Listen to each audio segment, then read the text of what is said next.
Years. And so I'm one of the many friendly faces you might see when you come to talk to us about getting a student visa here at the Consulate.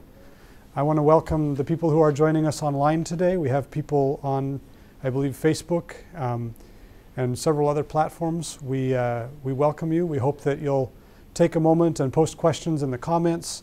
A little later today in our conversation, I'll have an opportunity to answer some of those questions. So please do post your questions there, and if you're thinking it, somebody else probably is too, so don't hesitate to participate. And of course, welcome to the people who made the trek here to the beautiful American Center and the Consulate.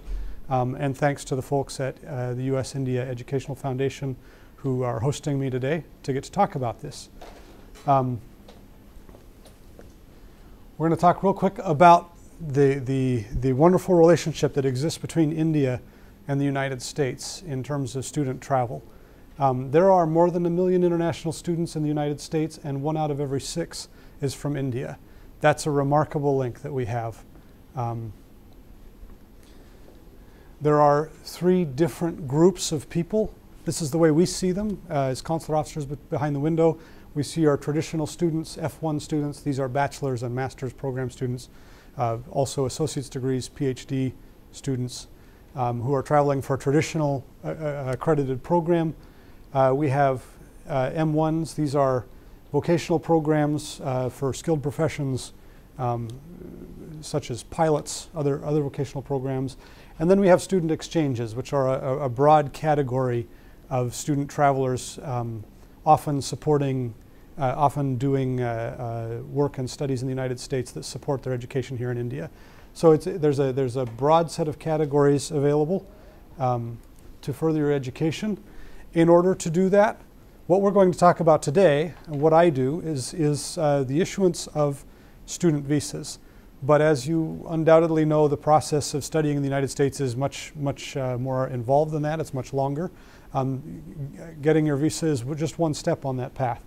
The first step to studying in the United States is to get accepted at a U.S. university.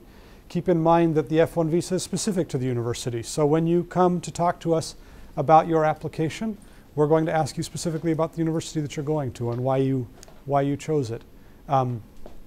You don't get an F1 visa to study and then find a university. So the process begins with being accepted to an accredited U.S. university. Your school, once you've been accepted, will give you an I-20 form. That'll come with you to the interview, and we'll talk about some of the other documents you might have with you that day. When should I apply? The sooner the better.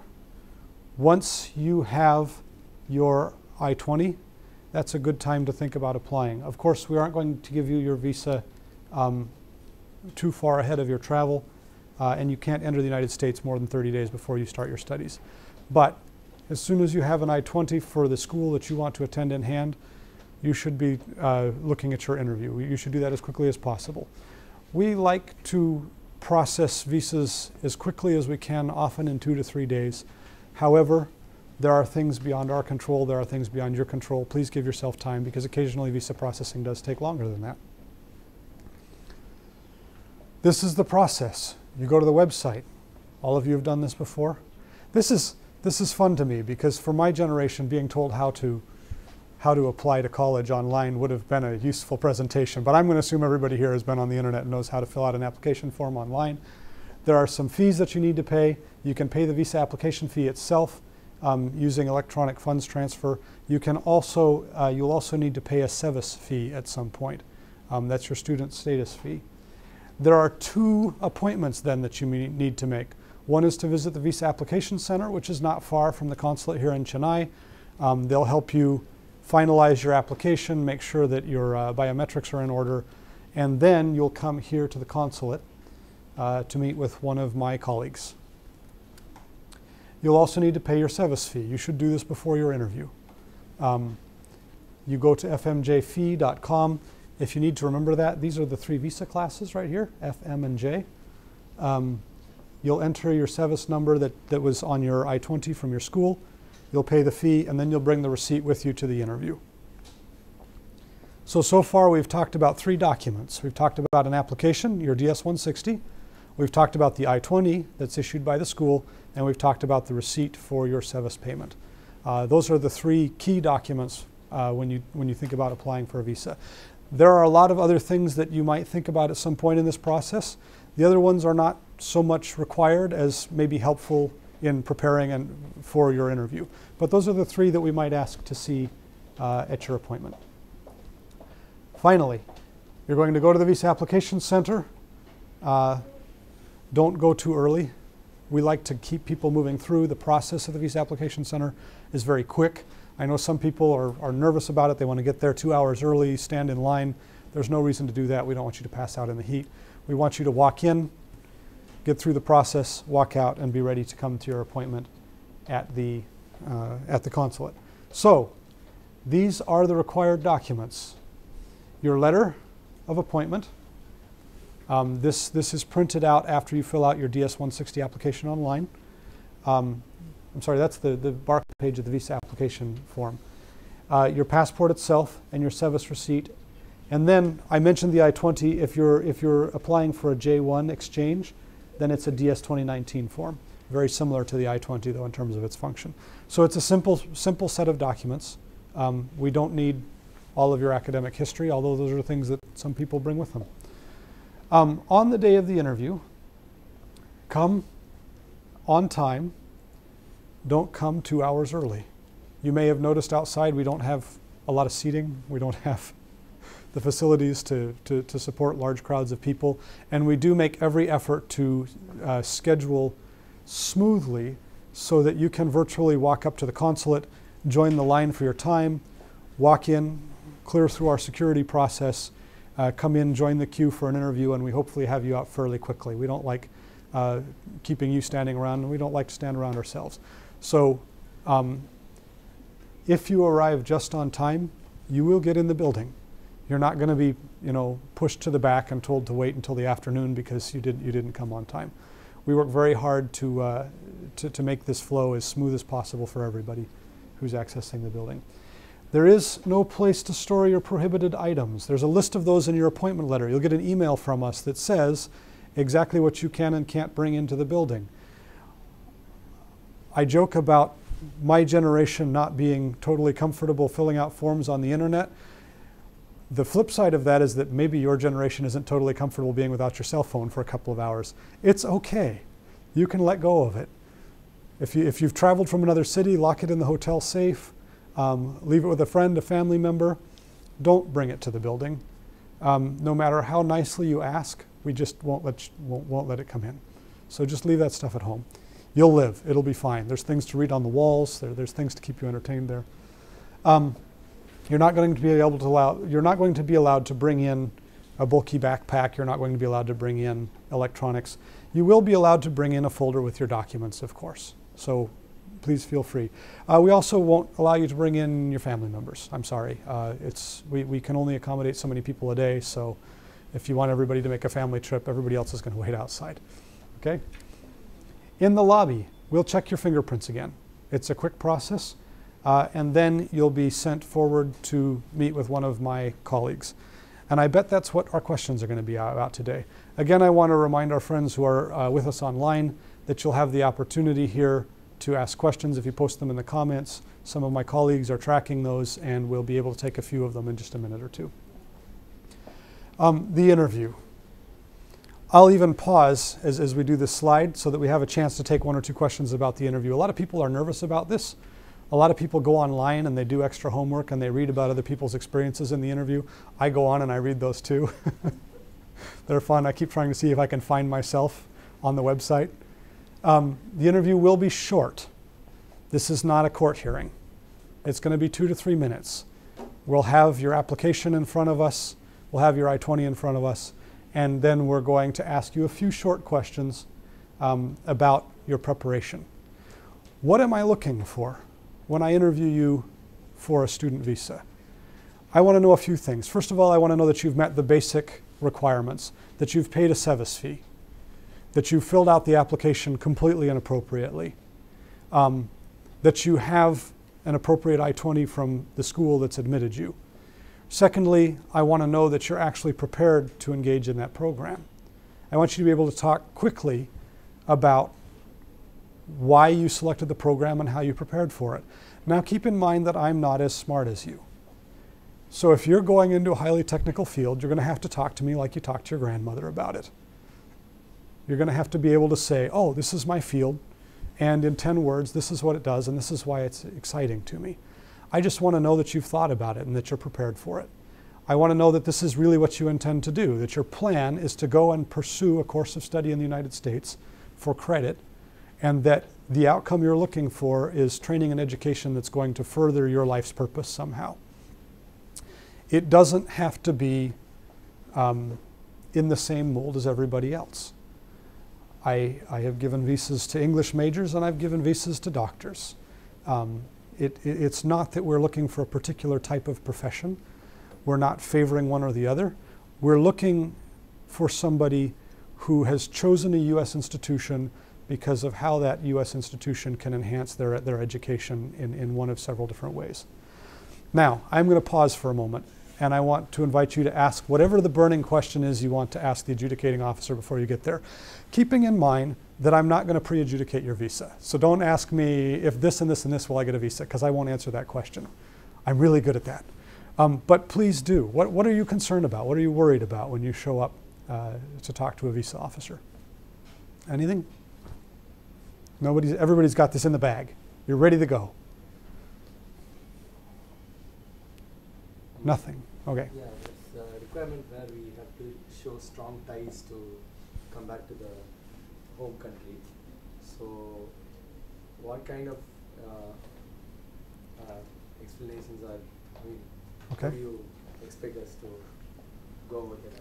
That's a great question. So, the Immigration and Naturalization Act of the United States has a section, Section 214B, it's quite famous, that states that people who are traveling on a non-immigrant visa need to establish ties to their country that would entice them to return. How that is evaluated varies a little bit from person to person. There's not a threshold. I can't tell you that if you own this much property and have this many family members and this much income in India, that that's enough ties for me to believe that you're not intending to immigrate to the United States. There's not a magic calculator. And in fact, if you go on some of those websites that I mentioned where people have described things, it's interesting the conclusions they've come to from their own interview.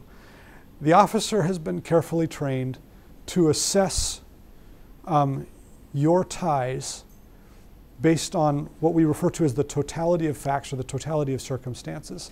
That is, in that conversation with you, we are going to try to determine if you intend to immigrate to the United States. That looks different maybe for a student than for, say, a grandma.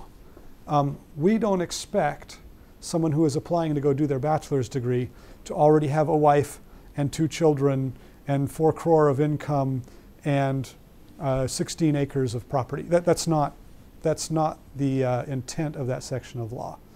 What we do want to know is that you have a plan, and that plan realistically involves returning to India and using that education like I say, in pursuit of your life's purpose.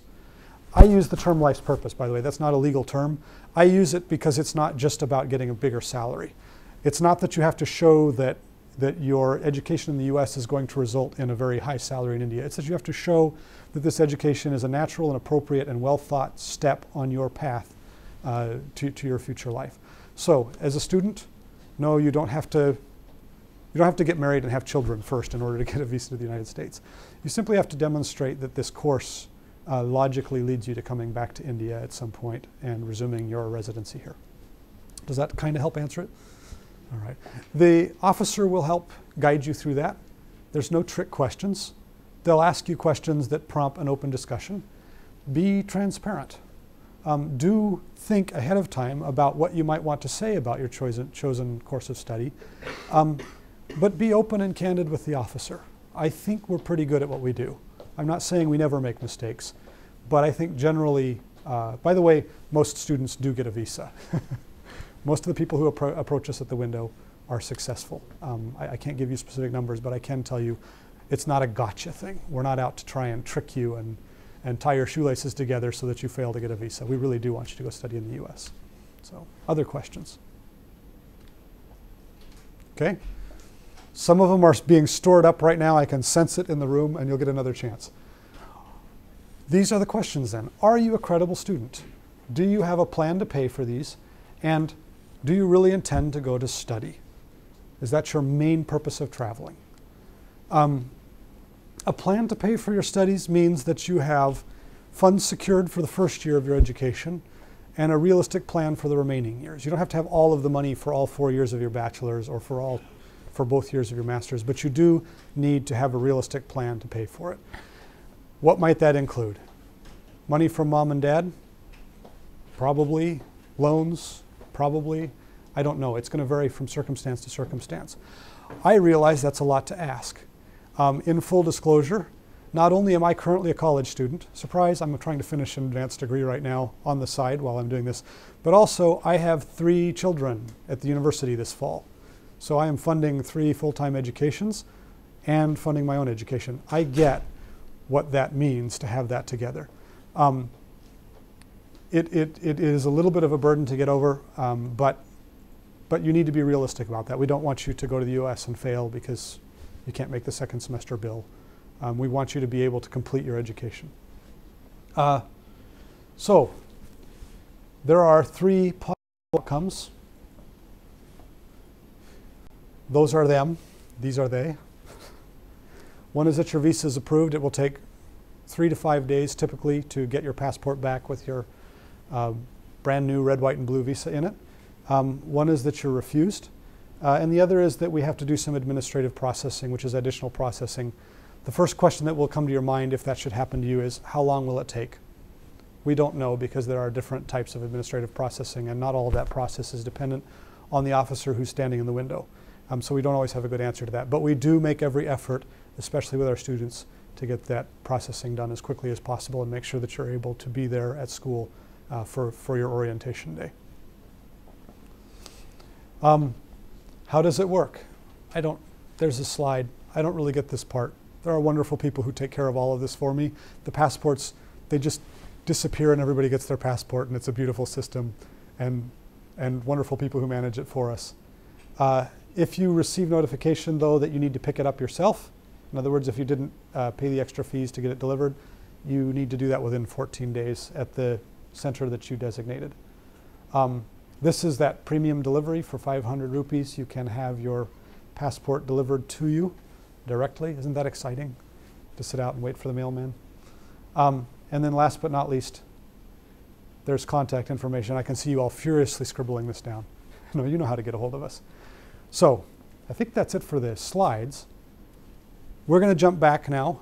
One other thing that I want to make sure that our online attendees know is that there's an opportunity on July 6th, I believe, to attend a pre-departure orientation with our good friends from the U.S.-India Educational Foundation. If you'd like more information on that event, please get a hold of us. Please get a hold of USIEF. There's also a similar event being held for some of the other consulates in Mission India. We can give you information on that as well if you happen to be tuning in from Mumbai or Hyderabad or elsewhere. So again, I want to open it up to you. What are you dying to ask a consular officer? Do you want to know what color my socks are? Do you want to know? You ask. It's your time. And I'll also ask my colleague if there are any online questions for us to take. There's an online question. Okay. And this is off the topic, but still related to visa. Okay. One of my friends who got selected for a Stanford fellowship was invited to the United States, to Stanford University. The complete expense was borne by my college. She doesn't have a dad, so her income source is very less. Her visa got rejected 3 times. May I know why they are doing it? May I know how can she reapply to ensure she gets a visa? All right. Unfortunately, yeah. Okay, I'm sorry. The question is about, the requester has a question about a friend who is in some very specific circumstances. They've been selected for a fellowship at a prestigious university, and their friend's visa has been denied several times. They're questioning whether it might be about finances or something else. Of course, I can't see that case in front of me. And of course, even if I could, I couldn't release publicly information about it. I can tell you the normal reasons that people are refused for a student visa. Typically, it's simply that they failed to demonstrate one of those things we talked about, that they're not fully prepared for the course of study, or that there's suspicion by the officer that they don't intend to pursue the course of study, or that their funding and finances don't meet. I can't tell you which of those that might be in this particular case, but those are the things you need to be prepared to talk about when you get there, comfortably and quickly. I might ask you about your family's income. I might ask you about savings. I might ask you other specific questions about funding. I might ask you about your academic preparation. Certainly, if you want to pursue a rigorous education at one of the U.S.'s higher institutions of learning, you need to have done adequate preparation in your undergraduate. If you slept through your undergraduate degree, you might not be fully qualified to get a master's degree in the United States. The same, of course, would be true if you were to attend a higher institution here in India. In this particular case, though, this is a prestigious institution, and the selection for it is quite an honor, so I'm not suggesting that your friend wasn't qualified or wasn't prepared. I would say you can apply again. If you don't feel that you appropriately represented or your qualifications, your preparation for the visa, that a refusal under Section 214B is not a permanent refusal, you are welcome to appear here and discuss again your application. Other questions? Any from the group here? One of my sponsors is staying in US. He has a citizenship. Uh-huh. Does it affect my visa approval? It's having a friend or family member who's supporting your education in the US is neither adverse nor helpful. It's part of the story. And so I use this phrase, the totality of circumstances. The totality of circumstances means that the whole story together makes sense for you, makes sense for the institution, makes sense for the United States. For example, I had one applicant who was very qualified to study at any of a number of institutions in the US. They had fantastic test scores, fantastic grades in their undergraduate. They presented extremely well, pristine English, somebody who anybody would have been proud of to have at their institution. And they had chosen an institution that was good, but they had more options than that. And I asked the question, why would you select this particular institution when you had so many well-known institutions? And they said, because this is a good school, and my aunt lives near the school, and if I live with my aunt, I don't have to pay rent for the next 4 years. Well, you know what? That, in that case, helped this person's case, because that support from the family member made sense, given the totality of circumstances. In addition, the fact that you have friends or family in the United States does not mean by itself that we believe that you're intending to immigrate to the United States. Lots of people in India have friends and family in the United States and come back to India every year because this is a beautiful, wonderful place to live too. Certain ways the food is better. The weather is certainly better here than it is where I'm from, Minnesota, which is way up in the north. It's cold like 7 months of the year. It gets dark at 5 o'clock in the evening. It gets light at 9 o'clock in the morning. Nobody should live there for more than 5 years of their life. It makes you depressed. So, and I love where I'm from. But there are lots of reasons that people have good ties to India and travel to the United States. So we don't look at the existence of family members, the existence of friends in the US as a sign that we think you're going to jump ship and put up shop in the US. It's not that way. What does that mean for you in your interview? It means be comfortable and candid and confident and transparent as you talk to the officer. If you're planning on staying with your uncle, staying with your brother while you're there doing your studies, great, tell the officer that. That's part of the story. And if for you it makes sense for us too. Okay? In my case, what are the supporting documents should I get? Occasionally an officer will ask to see evidence of your completion of preparatory courses of study or evidence of your ability to fund. Most of the time they will not. So if you do assemble those types of documents, don't expect necessarily for the officer to want to see them or to ask for them. In some cases, people bring bank statements and audited statements from their family showing that their family has the necessary funding to support. That's fine. Bring it with. If it helps your conversation, that's great. But be prepared to speak about them. Be prepared to say, yes, This is how much my family takes in each year, and this is how much they're contributing, and this is how much I secured in a loan from this bank or that bank. Be prepared to talk about it fluidly with the officer, and be prepared for the fact that the officer may not ask to see them. The same is true of your grades. The officer may ask you, what was your undergraduate percentage? How'd you do? Did you have backlogs? What was your best course? What was your worst course? What did you enjoy studying? How did you find this college? Was it recommended by a professor? Did you have a favorite professor? We might talk about those. What kind of supporting documents might you have? Well, of course, there's a transcript. And of course, we do know the difference between a mark sheet and a transcript. So, you know, if you put your transcript forward, we might ask to see the mark sheets too, because we know that there are some things that change from one to the next.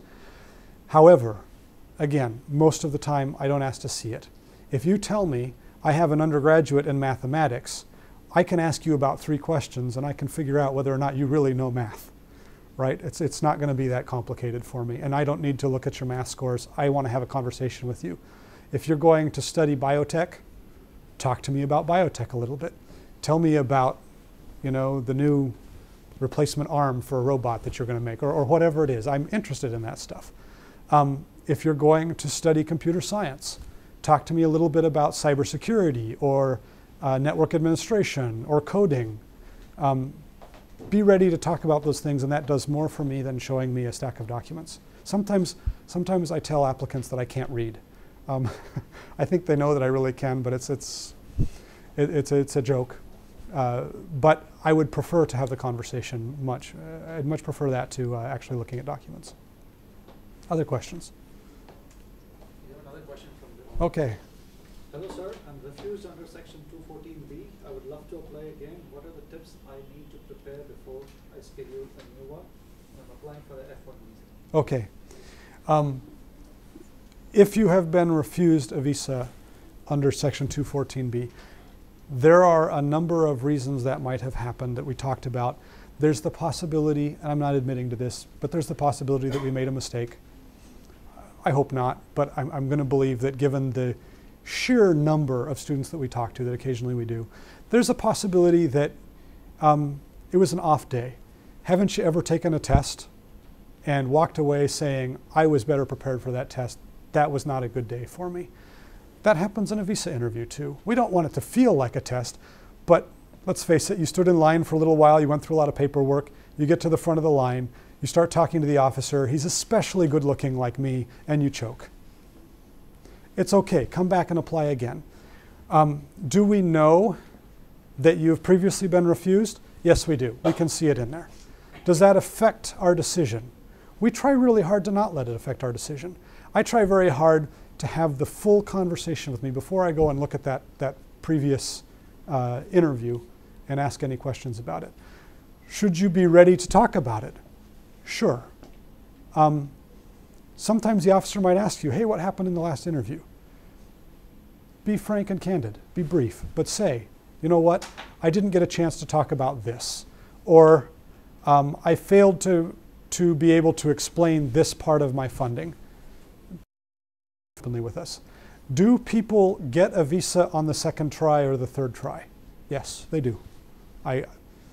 Maybe I'm not supposed to admit that. I'll check. Of course, I've just done it on television, haven't I? So I guess the cat's out of the bag.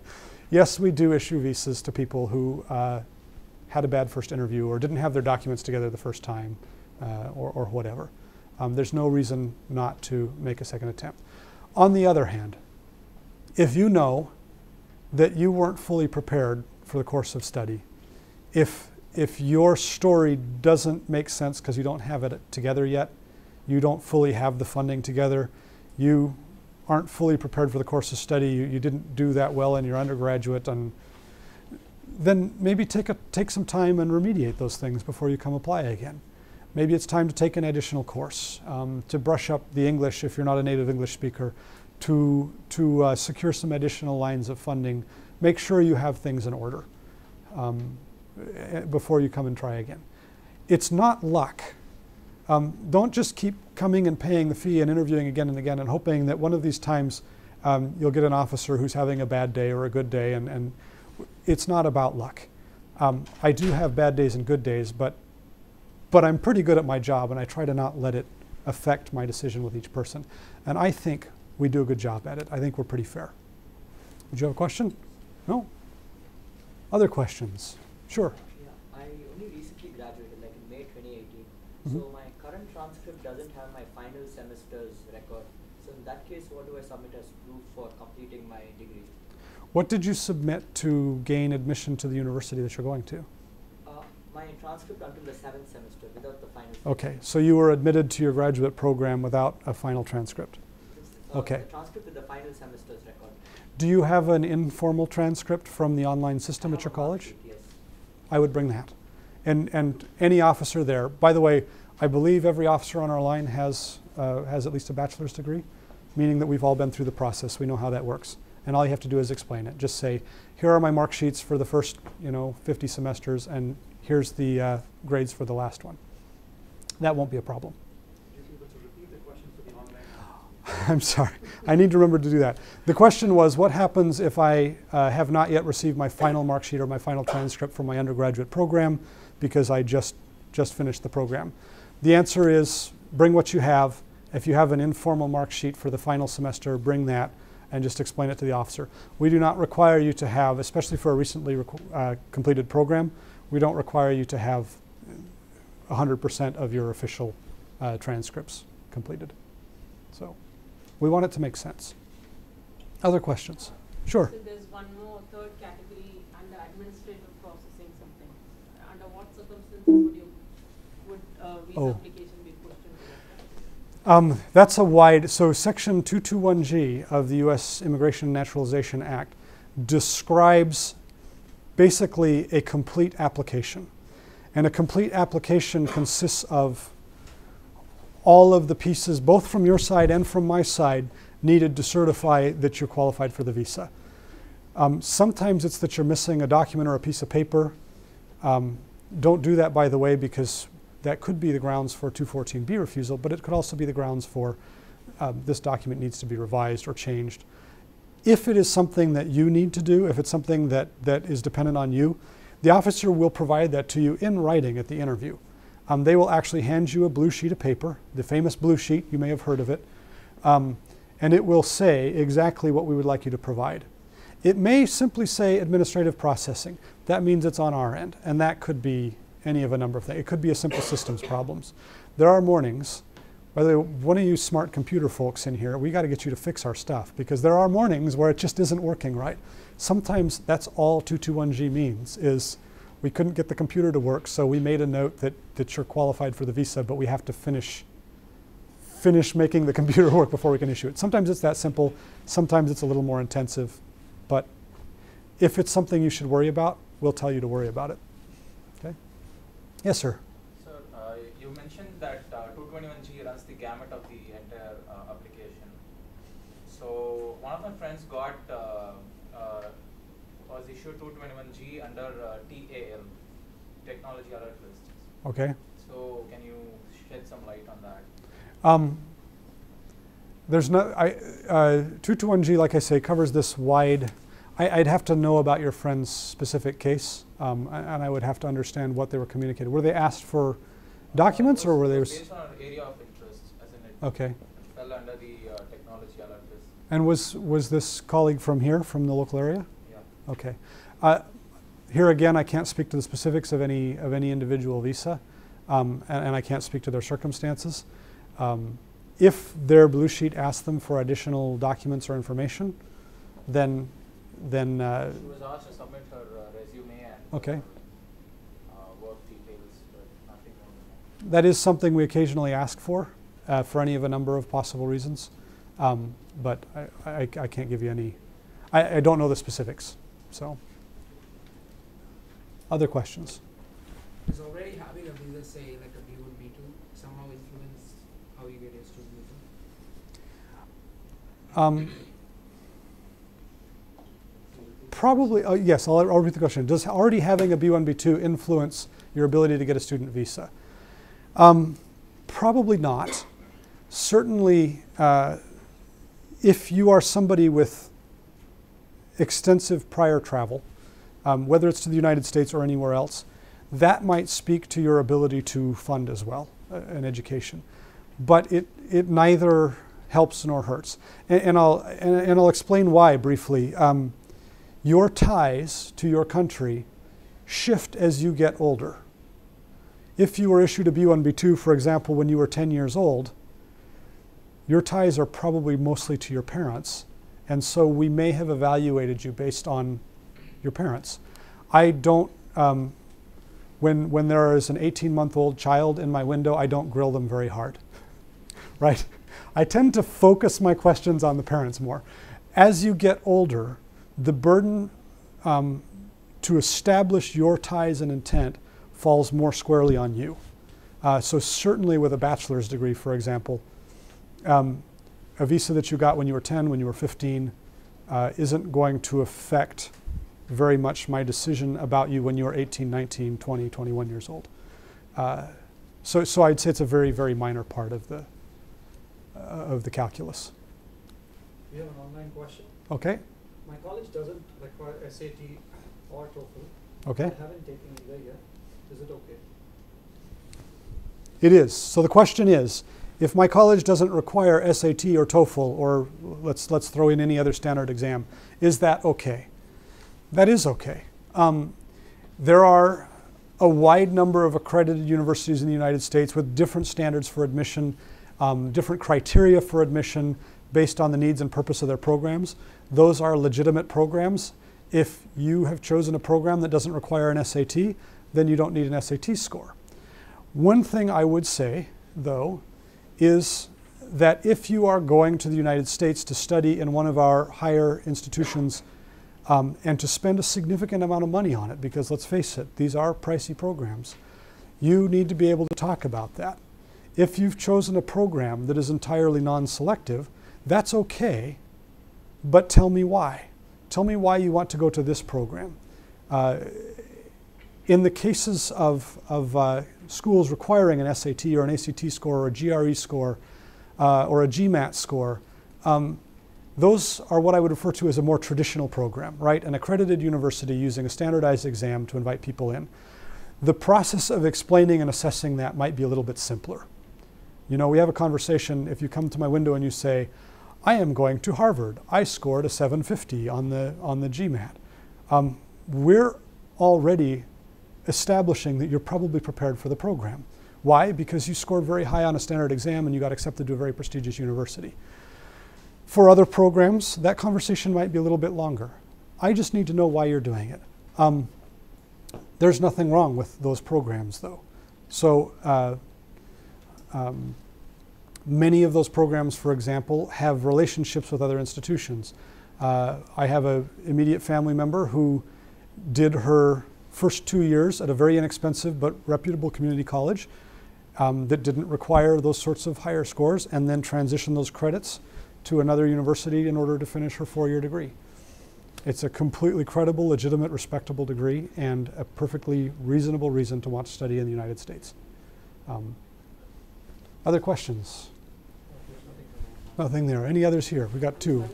Currently studying a 3+1 program in PhD. Okay. 3 years in PhD college, Coimbatore, and 1 year in Farming State College, New York.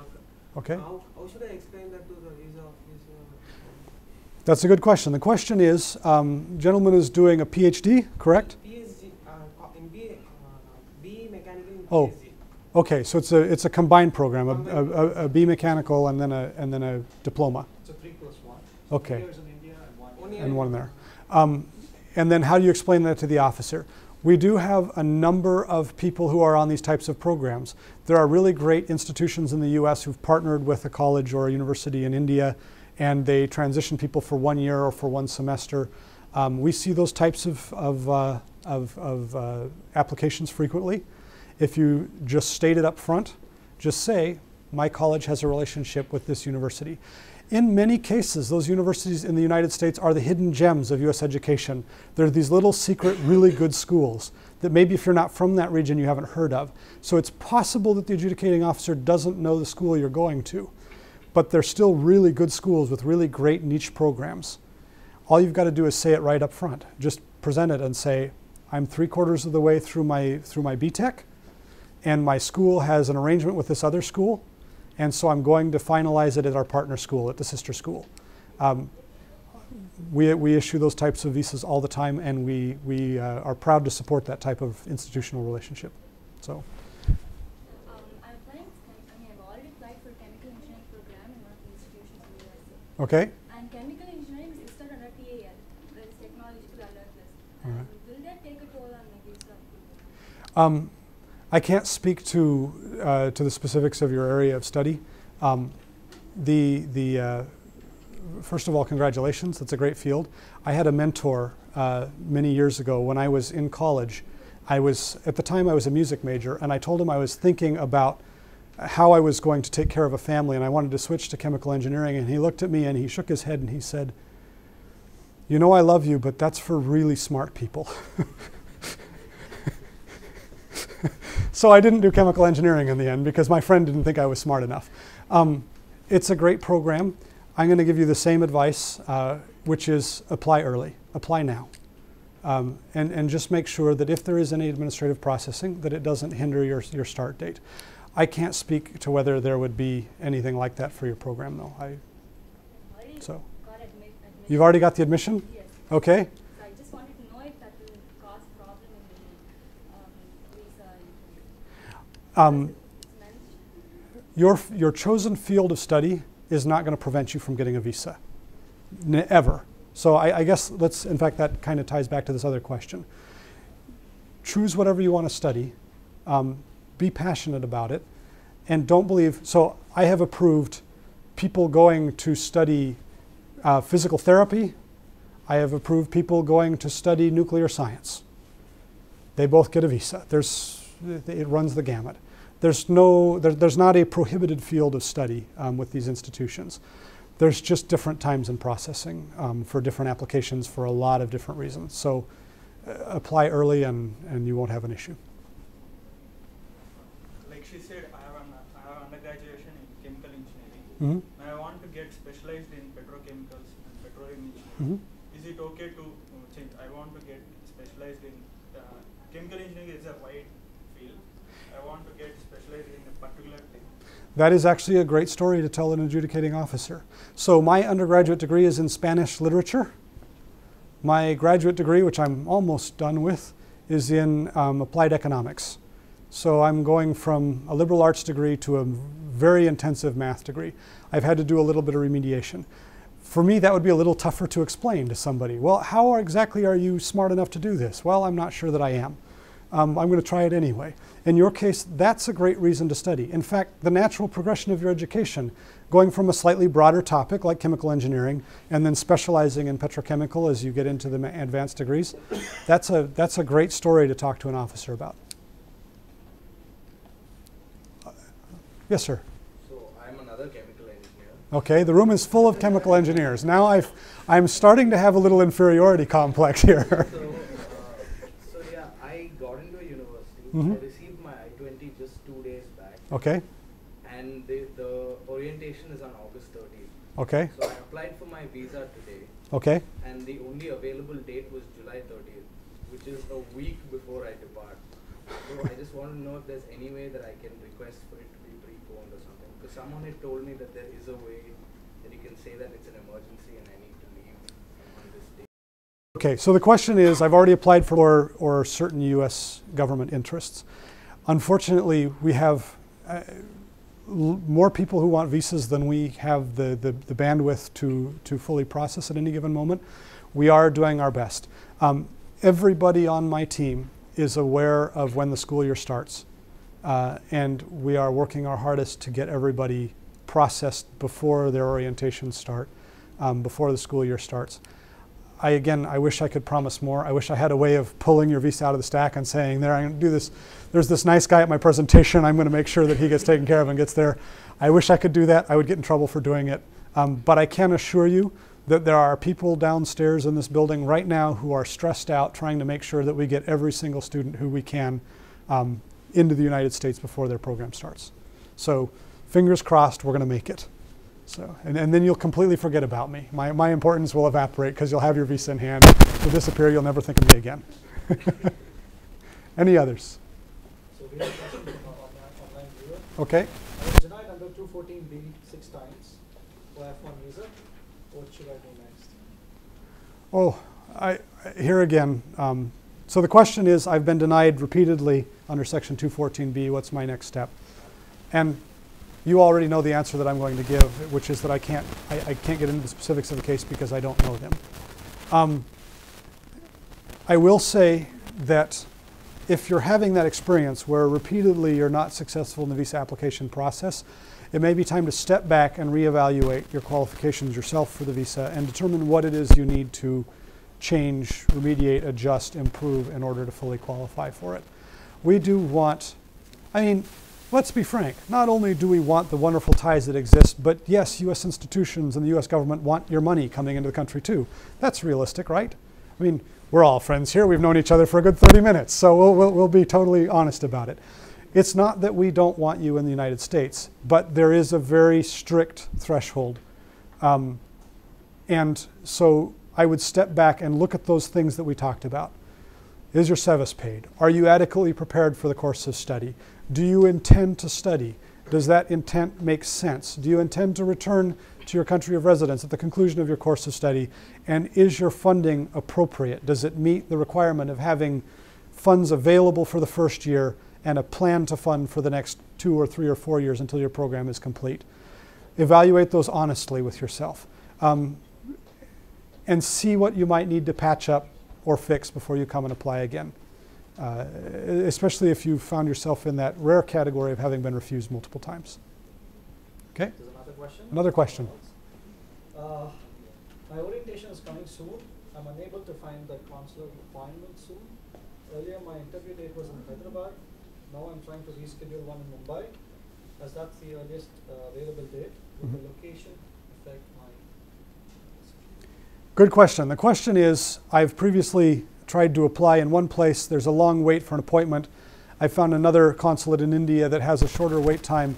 If I go there, will it adversely affect my application? The answer is no, it will not adversely affect your application. My colleagues in Mumbai, my colleagues in Hyderabad, my colleagues in Delhi, my colleagues in Kolkata, we work together to make sure that we're not only in sync in terms of how we adjudicate these visas, but to make sure that we are providing the maximum number of appointments we can to students. We know that there's a wait period to get an appointment. We know what they are at each other's locations. So when you come and you've traveled all the way from Delhi to Chennai, we know that it probably wasn't just because the weather is nicer here. We know that there's a good chance that you found an earlier appointment. We don't have a problem with that. It doesn't adversely affect you. We're happy to help our colleagues out there, and we know they help us out too with the scheduling. And we're sorry you had to travel so far to get an appointment. We really do want to meet everybody's needs. It's just tough. Others? Yes, sir. My parents will be sponsoring it. Okay. Necessary to carry a signed affidavit from them? My parents will be sponsoring my studies. Is it necessary to carry a signed affidavit? No. In fact, the affidavit of support form is actually designed for other classes of visa. It is not a required document for the F-type visa. No financial documents are actually required for the F visa. However, they can be valuable in telling your story. So as I mentioned, sometimes a simple audited statement of your family's finances and ability to support you if they're sponsoring you, that might be requested. The affidavit of support itself, I can't think of a time that I demanded that from a student applicant. So, okay. Others? How will adopting an accent affect the visa interview? How will? Adopting an accent just to... I'm personally fond of the Norwegian accent in northern Minnesota from the movie Fargo. If you can pull that one off. No, I'm just kidding. The question is, how will adopting an accent affect your interview? Anything you can do to make it a little easier on us is great, because the fluid conversation helps us get your story straight. Having an accent from one region or another, though, doesn't affect it. Some people think that a British accent, so I have this theory that in the US, we trust people with British accents because they sound authoritative. So if you want to try that out, come to the window with a British accent and then order me to give a visa and see what happens. I'm just kidding. There's not a, we're human beings. We're subject to bias. But we interview people all day long. Not half, but a good number of our adjudicators down there speak Tamil. Some speak Hindi. So we're used to various regional accents. We're used to working through interpreters. If you're going to study a program that requires English, you need to be able to perform in that program in English. So is good English necessary to acquiring the F1 visa? It is if the program requires it. Is a particular accent? No. If you can get a little more American for us, sometimes that helps out, especially with the new guys that haven't been here for very long.